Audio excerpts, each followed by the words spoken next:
এই পৃথিবীর মুখে ওলির বিরুদ্ধে যদি কেউ কথা বলে তার কথা সঙ্গে সঙ্গে প্রত্যাখ্যান করা দরকার আছে না নাই?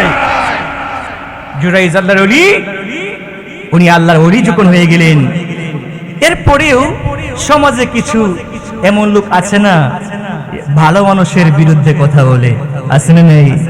একটা লোক একদম নিরহ, সে নামাজ পড়ছে, বেশি কথাও বলছে না, তারপরে তাসবিহ তাহলিল সব ঠিক আছে, বেশি কথা বললে তো ভুল হয় বেশি, আর রাসূল বলেন বেশি ভুল যার হয় তার অন্তর মারা যায়, যার অন্তর মারা যায় তার স্থান জাহান্নামে।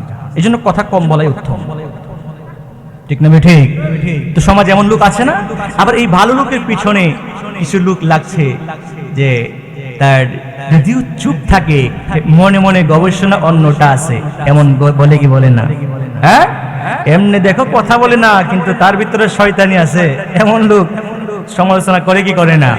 আবার আল্লাহর ওলির বিরুদ্ধেও সমালোচনা করে, ঠিক না ঠিক? আবার সময় তো দেখা যায় আল্লাহর ওলির মাজার ভাঙার জন্য চেষ্টা করে, আছে না নাই? এই বাংলার জমিনে আমরা প্রমাণ পেয়েছি অনেকবার আল্লাহর ওলির বিরুদ্ধে যে কথা বলেছে আল্লাহ পাক ডাইরেক্ট তার বিরুদ্ধে যুদ্ধ করেছে, আছে না নাই?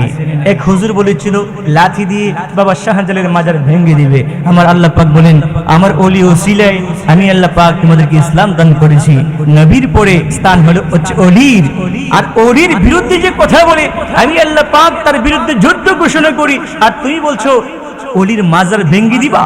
আসো রাখো, দেখো আমি আল্লাহর সিদ্ধান্ত। কিছুদিন পরেই পায়ের মধ্যে পচন ধরেছে, ডাক্তারকে আল্লাহ পাক বলছে বেয়াদবটা তোমার কাছে আসছে, এই বেয়াদবটা আসলে বলে দিবা তার পাটা কেটে ফেলতে হবে। ডাক্তারের মাথায় বিবেক দিয়েছেন কে? জোরে বলেন, কথা বলে না, কথা বলে না। আমারও আজকে বুঝতেছেন আপনারা? না বুঝলে সারা রাত কষ্ট করলেও লাভ হবে না, বুঝতেছেন তো?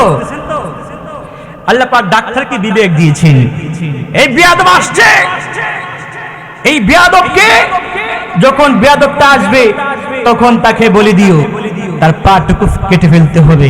আসলে অসুস্থতার মূল কারণ হচ্ছে কি? লাঠি, লাঠি দেওয়ার আগে তার পা শেষ, আছে না নেই? এই জন্য ওলির বিরুদ্ধাচরণ যে করবে সে ধ্বংস হয়ে যাবে, এটাই সত্য, এটাই সত্য। ওলির বিরুদ্ধে যে কথা বলবে সে ধ্বংস হবেই হবে, আজ না হয় কাল।